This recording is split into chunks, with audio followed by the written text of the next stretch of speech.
ఎన్నో పోరాటాల ద్వారా కార్మిక వర్గం హక్కులు సాధించుకుంది, చట్టాలు సాధించుకున్నారు. ఈ చట్టాలన్నింటినీ కూడా నేడు కేంద్రంలో ఉన్న బీజేపీ ప్రభుత్వం రద్దు చేసింది. 4 లేబర్ కోడ్లు తీసుకొచ్చింది.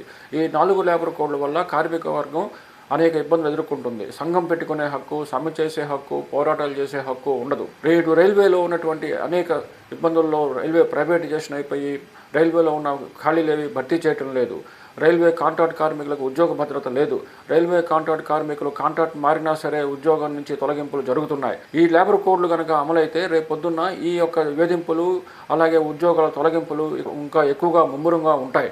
అట్లాగే ఫిక్స్డ్ టర్మ్ ఎంప్లాయ్మెంట్ పేరుతో కనీసం 1-2 సంవత్సరాల కోసమే కార్మికులను నియమించుకునే పద్ధతి వల్ల ఈరోజు ఉన్నటువంటి ఖాళీలేవి నింపకుండా కార్మిక వర్గంపై అధిక పనిభారం పడుతుంది. ఈ లేబర్ కోడ్స్ రేపు రాబో దినాల్లో చాలా భయంకరమైన పరిస్థితుల్లో కార్మిక వర్గం పనిచేయవలసి వస్తుంది. 8 గంటల నుంచి 12 గంటల పని పెంచడం జరిగింది. రాత్రిపూట మహిళల చేత కూడా పనిచేయించడం జరుగుతుంటుంది. అట్లాగే వేతనాలు కూడా తగ్గించే పరిస్థితి ఉంటుంది. ఇవన్నీ కూడా ఈ లేబర్ కోడ్లో ఉన్నటువంటి దుర్మార్గమైనటువంటి అంశాలు. అందుకే ఈ లేబర్ కోడ్లు వ్యతిరేకించాలని దేశవ్యాప్తంగా అన్ని కార్మిక సంఘాలు ఫిబ్రవరి 12న దేశవ్యాప్తంగా ఒకరోజు సమ్మెకు పిలిపించాయి. రైల్వేలో ఉన్నటువంటి ఉద్యోగ సంఘాలు అలాగే కాంట్రాక్ట్ కార్మిక సంఘాలు అందరూ కూడా ఈ సమ్మెలో పాల్గొని జయప్రదం చేయాలని కోరుతున్నాము.